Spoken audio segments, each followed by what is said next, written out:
Elden Ring throws 10 classes at you before you've even set foot in the lands between. Most players agonize over this choice like it's going to define their entire playthrough. It won't, but it absolutely defines your first few hours, and that matters more than you think. So let's break down every single class, what they actually do, and which ones are secretly better than they look. Starting with the one everyone picks first, Vagabond. The Vagabond is the I have no idea what I'm doing, but I'd like to not die immediately class. And honestly, that's a perfectly valid strategy. You start at level 9 with 15 Vigor, 11 Endurance, and 14 Strength. That's one of the beefiest stat spreads in the entire starting roster. You get the highest starting Vigor of any class, beating out every other option on the select screen, which means survivability is literally baked into your character from the moment you press start. But the real comfort blanket is the gear. You spawn with a longsword, a halberd, a heater shield that blocks 100% physical damage, and a full set of heavy armor. You look like a knight. You feel like a knight. New players who pick this class and walk into their first fight actually feel like they're wearing protection. And psychologically, that matters way more than people give it credit for. Here's the thing though, all that armor comes at a cost. Your starting equip load sits at 38.5 out of a maximum 51.8. That sounds fine until you realize you have almost zero room to pick up new gear without going over your weight limit. The game punishes the exact instinct every new player has, which is to grab everything you find and immediately equip it. The Vagabond teaches you equip load management, whether you wanted that lesson or not. The in-game description calls this class a Knight at the End of Grace, which is basically a fancy way of saying you're a washed-up warrior with nothing left to lose. If you've played Dark Souls 1,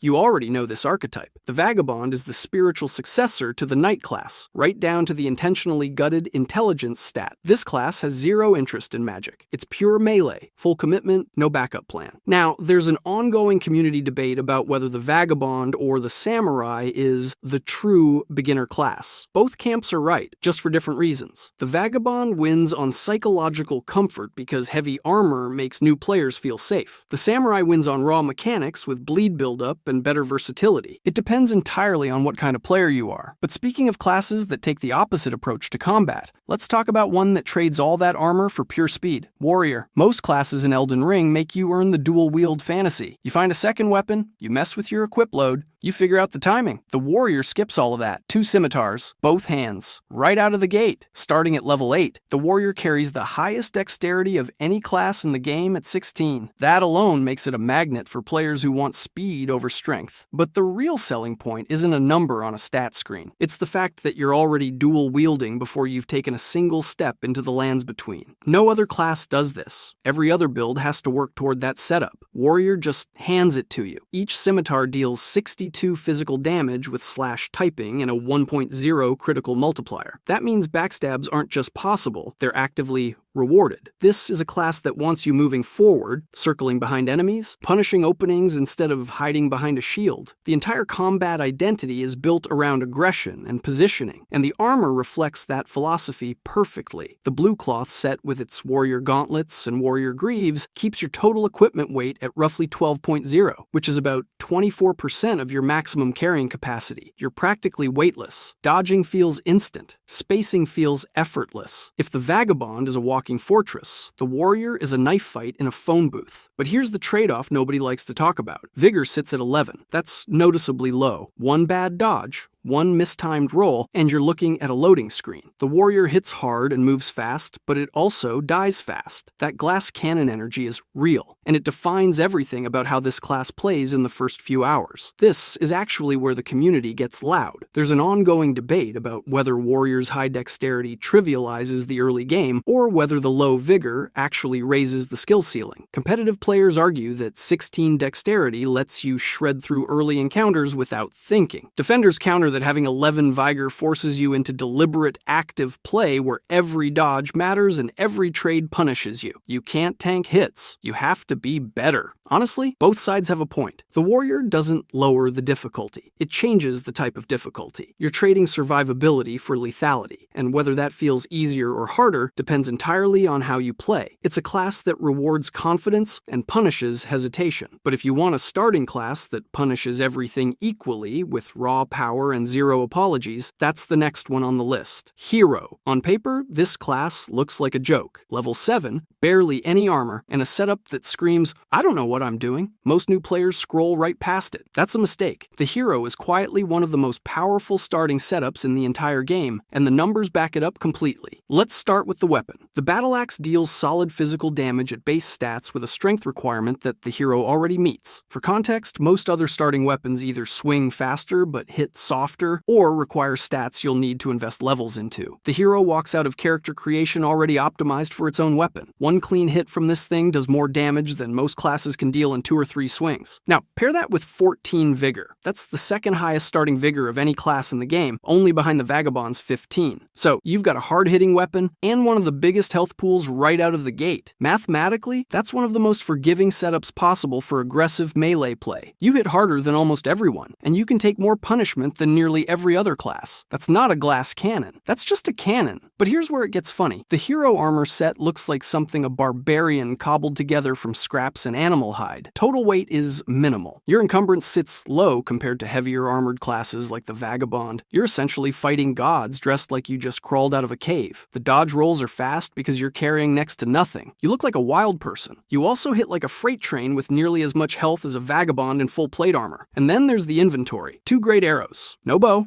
Zero explanation. Just 2 massive arrows sitting in your pocket with absolutely no way to fire them. It's one of those small details that hints at some kind of backstory without ever actually telling you what happened. Did the hero lose the bow? Sell it? Eat it? Nobody knows. The arrows just exist, haunting your inventory. Now, the trade-off. The battle axe swings slow. The attack animation feels like an eternity when something is charging at you. But every single hit delivers massive poise damage. Enemies flinch, stagger, and get interrupted mid-attack. You're not trading blows. You're ending the conversation before it starts. This is exactly why speedrunners and challenge run communities have turned the hero into a cult favorite. The one-shot boss potential with this class is real. Casual players overlook it because the low mind stat looks limiting. But here's the thing. Mind barely matters for pure strength builds. You're not casting spells. You're swinging an axe the size of a small child at everything that moves. But if the hero looks unhinged running around in cave person armor with a battle axe, wait until you meet the class that was literally designed around stabbing people in the back. Bandit. Bandit is the lowest level starting class in the entire game besides the Wretch. Level 5. Most other classes start at 6 or higher, and Hero and Confessor both start at level 10. That's not a small gap. That's 4 entire levels of stats you simply don't have. And when you look at what those missing levels translate to, things get uncomfortable fast. Your starting kit is a dagger in the right hand, a buckler in the left, and a short bow with 20 arrows. Every single piece of this loadout is designed around one philosophy. Don't fight fair. You're not walking up to enemies and trading blows. You're sneaking behind them, landing a backstab,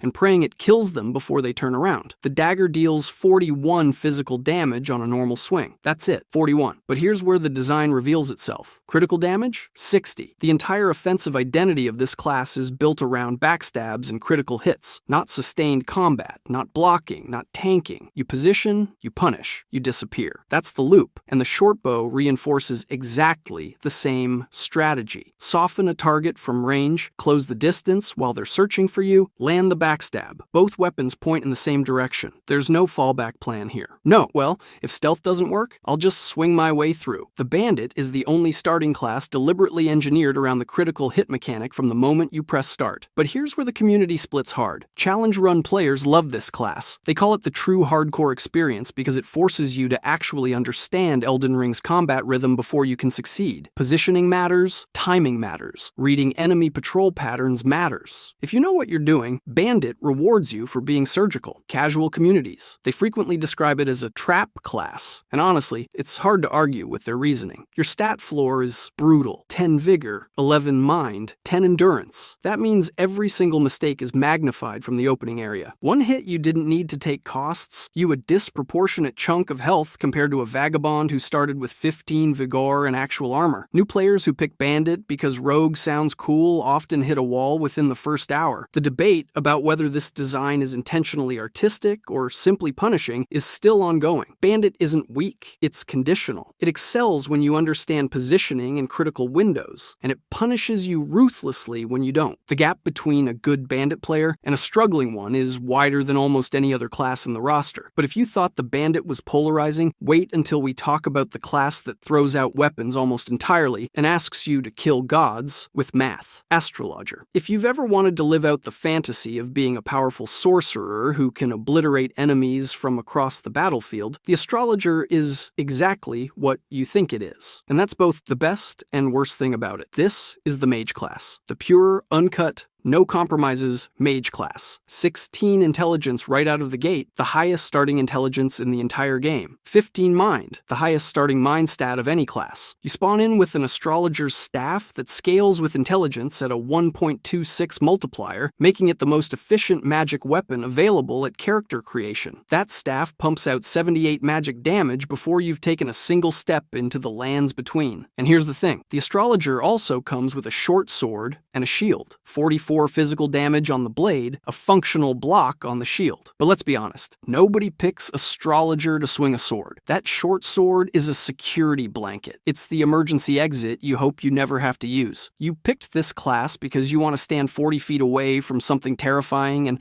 watch it die in a blue flash. That's the deal. Your 15 mind gives you enough FP for about 5 casts of Glintstone Pebble or roughly 2 casts of the higher cost sorceries right at the start. That's enough to feel like a real mage. It's also tight enough that you can't just spam your way through every encounter without thinking. You have to pick your shots. You have to manage your resources. It teaches you mage discipline from minute 1, whether you wanted the lesson or not. But here's where it gets interesting. The Astrologer is the only pure sorcery-focused starting class in the game with 0 faith scaling whatsoever. None. If you know walking in that you want to run a sorcery-only build before talking to a single NPC, before finding a single spell teacher, before doing anything except killing things with magic, this is the only class that makes that possible from the moment you press start. Now, let's talk about the elephant in the room. 9 vigor, 9 endurance, 9. The astrologer hits like a freight train and falls over like one too. You are made of glass. Actual glass. Anything that closes the distance on you is a genuine threat, and in a game where enemies love to close the distance, that's a problem you will deal with constantly. The glass cannon reputation isn't a meme, it's a lifestyle. This is exactly why the community is split on this class. Optimization players look at that 9 vigor and wince. They'll tell you the low health pool creates an unforgiving ceiling that punishes mistakes harder than almost any other starting choice. And they're right. Content creators treat the astrologer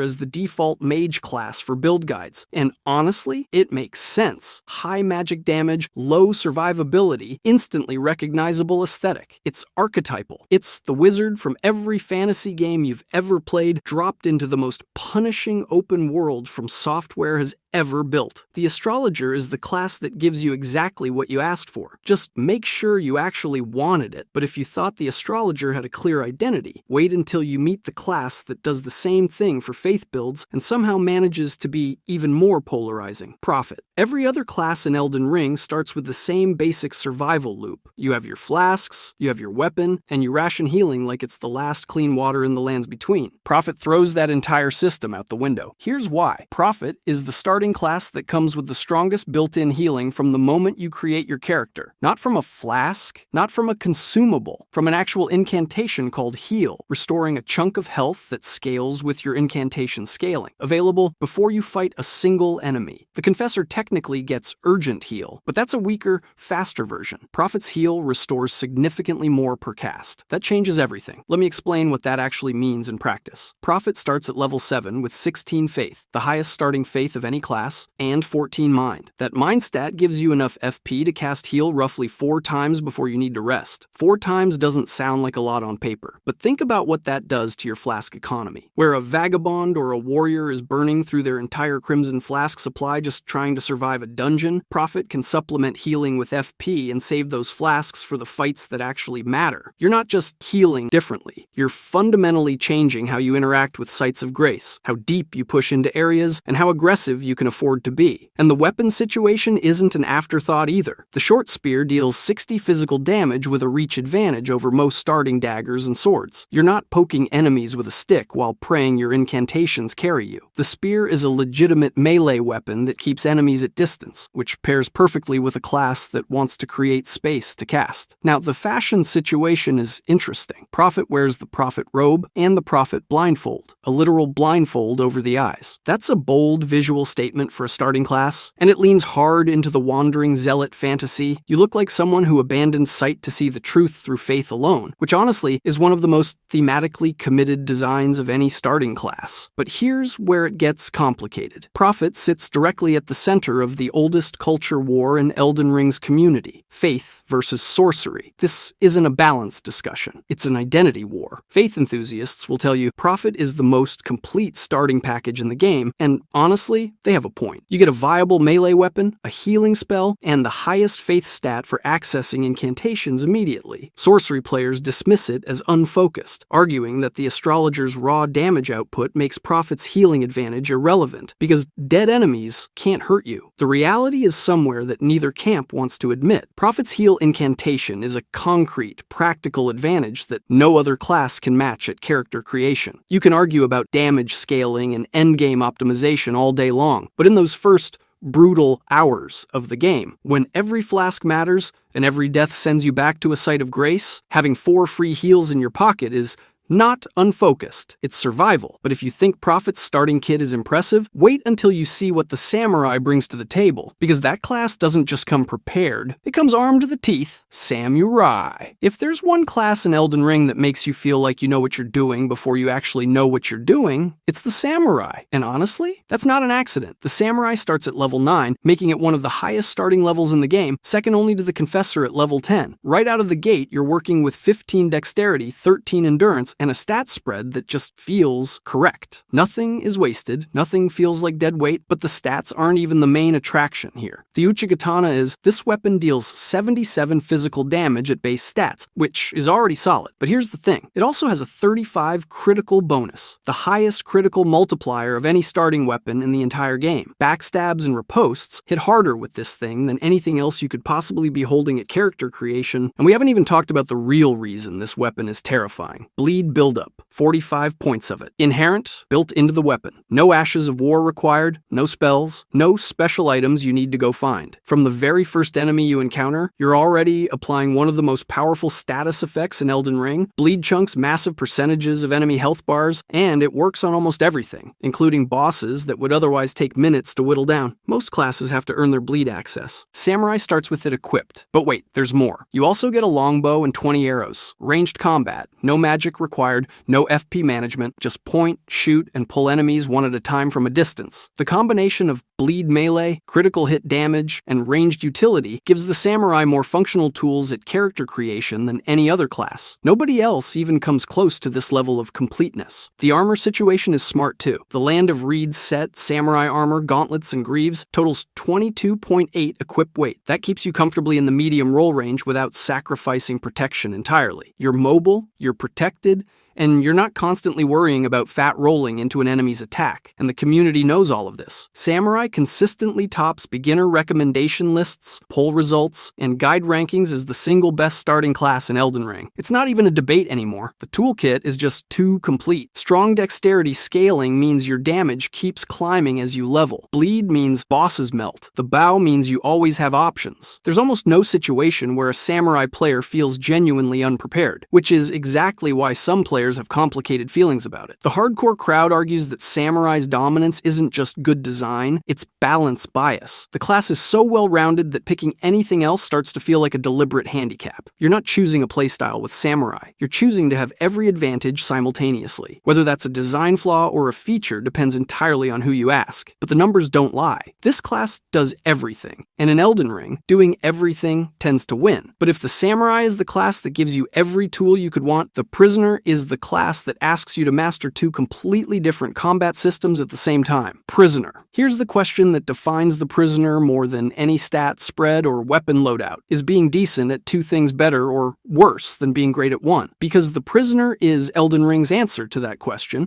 and depending on who you ask, it's either the smartest starting pick in the game or a complete waste of potential. The prisoner starts at level 9 with 14 intelligence and 14 dexterity. That's the most perfectly balanced split between two scaling stats of any class in the entire roster. Nobody else comes close to that kind of symmetry, and the game makes sure you feel it the second you load in, because you're literally holding an S-stock in one hand dealing precise thrust damage and a glintstone staff in the other dealing magic damage. You are a melee fighter and a caster from the moment you exist. No other class hands you both systems simultaneously at character creation. But here's the detail that almost nobody talks about, and it might be the most underrated thing in the entire starting roster: the S-stock, that thrusting sword your character wields. It's one of the best early weapons in the game for dexterity scaling, and it comes with a moveset that rewards precision over button mashing. The poke-style attacks let you strike while keeping your guard up behind a shield, which is something most starting weapons can't do. Every other melee starter is swinging wide or committing to slow animations. The prisoner gets a weapon that plays like a scalpel. That's not a small thing. That precise defensive moveset synergizes perfectly with a class that needs to manage two resource systems at once. Now, the catch, and this is where the optimization crowd sharpens their knives. Your mind stat is 12. That gives you roughly 2 to 3 spell casts before you're completely dry. Every single cast is a deliberate decision. You can't spam Magic Glint Blade and hope for the best. You fire one off, it better count, because you might not get another chance before the next sight of grace. Resource scarcity is real, and it forces a discipline that pure casters never have to think about this early. The min-maxing community has been pretty vocal about this class. The common take is that the prisoner is a jack of all trades, master of none. Split stats mean you're never the best caster in the room and never the best swordsman either. Compared to the astrologer's 16 intelligence or the warrior's 16 dexterity, the prisoner looks like it can't commit. And if you already know exactly what build you want, that criticism is fair. You're carrying dead stats, no matter which direction you specialize. But here's where the pushback gets interesting. Content creators and casual players have made a strong case that the prisoner's hybrid design has real, practical value that spreadsheets don't capture. If you're a new player still figuring out whether you prefer poking things up close or nuking them from range, the prisoner lets you experiment with both systems mid-game without locking yourself into a stat respec. You get to feel out sorcery and melee combat organically, and then specialize once you actually know what you enjoy. That flexibility isn't a weakness. For a huge portion of the player base, it's the entire point. And honestly, the aesthetic alone sets this class apart. The tattered robes, the iron mask half covering your face, the whole captive mage warrior identity is one of the most visually distinct designs in the starting roster. Nobody else looks like this. It tells a story before you even thrust the S-stock. The prisoner is a class that rewards players who don't want to be told what they are yet. Whether that's genius design or a trap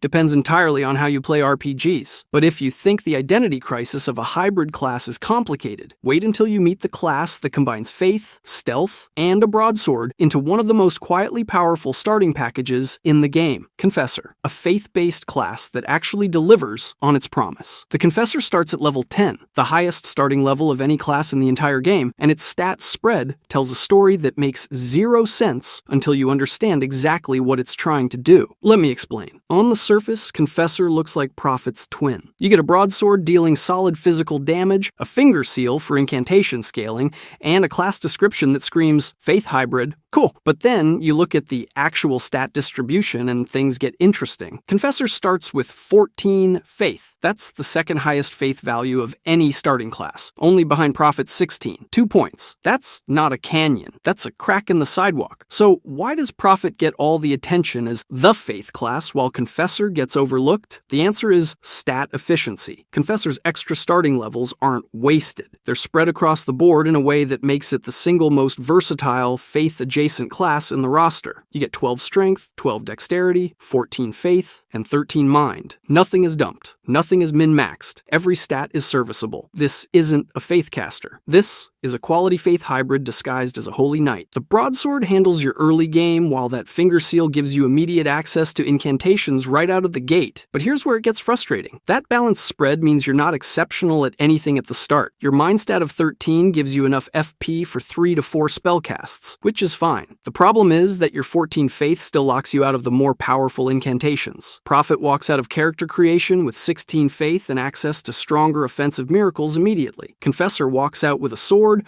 a seal, and a stat sheet that says I can do everything, just not amazingly yet. And that yet takes a while to pay off. Early game as Confessor is genuinely awkward. You're essentially playing a melee class that can cast a few basic incantations, investing levels into faith or strength or dexterity, while other classes are already slinging spells or crushing skulls with optimized stats. Every level you spend feels like it's pulling you in 3 directions at once instead of pushing you toward immediate power. Here's the thing though, the payoff is real. Quality faith hybrid builds are some of the most versatile endgame setups in Elden Ring. You get access to weapons that scale across multiple stats, combined with incantation buffs and offensive miracles that turn a balanced character into something genuinely terrifying. Pure faith had prophet, pure dex had warrior and samurai, but a balanced hybrid that could pivot in any faith direction, that was Confessor's lane, and almost nobody recognized it at launch. That's changed. Players saw the balanced stats, compared it to Prophet's higher faith, and moved on. But as the community dug deeper into hybrid optimization, Confessor quietly became one of the most respected picks in the roster. It's a class that rewards knowledge. You have to know where you're going to appreciate where it starts. New players will feel the pain of that spread-thin stat line every time they find a weapon or incantation just barely out of reach. Returning players will look at that balanced foundation and immediately see the roadmap to their final build. Confessor asks you to trust the process. Whether that appeals to you or sounds absolutely insane depends entirely on how many times you've already beaten this game. But if you think a class requiring patience is a hard sell, wait until you meet the one that starts with literally nothing. Wretch, every class we've covered gave you something. A weapon, a spell, a shield, armor, a direction. The Wretch gives you almost nothing. Level 1, 10 points in every single stat. Vigor, mind, endurance, strength, dexterity, intelligence, faith, arcane, all 10, all equal, all perfectly, maddeningly neutral. No armor on your body, no shield on your back, just a club in your hand and nothing else. You spawn into the lands between with a stick and a dream. And the stat disadvantage isn't subtle. The bandit, previously the lowest level starting class, begins at level 5. The samurai starts at level 9. The confessor starts at level 10. That means the wretch is sitting 9 full levels below the game's highest starting class. 9 levels of stats you simply don't have. 9 levels of survivability, damage, and casting power that every other class gets handed to them before they take a single step. So why would anyone pick this? Here's the thing. The Wretch isn't really a class. It's a philosophy. Every other starting class in Elden Ring comes with inherited baggage. The Astrologer's 16 intelligence is incredible for sorcery, but those points are locked in whether you want them or not. The hero's 16 strength is perfect for colossal weapons, but if you decide halfway through that you want to cast miracles, those strength points are dead weight. Every class commits you to something before you've made a single choice. The Wretch commits you to nothing. Every single level you gain from 1 onward shapes your character exactly the way you intend. No wasted points pulling your build in an unwanted direction. No inherited stats spread you have to work around. Just pure, unfiltered player expression from the ground up. And starting with nothing but a club and bare skin creates something no other class experiences. The very first real weapon you find is an immediate, meaningful upgrade. The first piece of armor you pick up transforms your survivability with 0 trade-offs. No comparing it against a full starting kit. No weight management around gear you already have. Whatever the lands between gives you first, you take it, and you're genuinely better for it. Every other class starts the game making compromises. The Wretch starts the game making discoveries. This is why the Wretch traces its lineage directly back to the deprived class from Dark Souls 1. From Software has maintained this tradition across every Souls title because it serves a very specific type of player. Not the newcomer looking for guidance. Not the casual fan who wants a smooth opening. The Wretch exists for the player who has already beaten the game, already mastered the systems, and now wants to build something from absolute scratch. Guides universally recommend against it for beginners. Challenge run enthusiasts and speedrunners treat it as the only real starting experience, and the broader community debate it sparks is genuinely fascinating, because the Wretch quietly raises a question that none of the other 9 classes bother to ask. Are those other classes specialized tools, or are they training wheels? There's no correct answer, but the fact that the game's design forces you to confronted is what makes the Wretch the most interesting class in the entire roster. Not because of what it gives you, because of what it doesn't. The Wretch doesn't make you powerful. It doesn't make you fast, or tanky, or magical. It doesn't hand you a katana with bleed buildup, or a staff that scales with intelligence. It gives you a club and potential. And for a certain type of player, the kind who sees a blank slate not as a punishment, but as a promise, that's the only stat that matters. If you enjoyed this video and want to see every Skyrim follower explained and ranked, click the video on the screen now.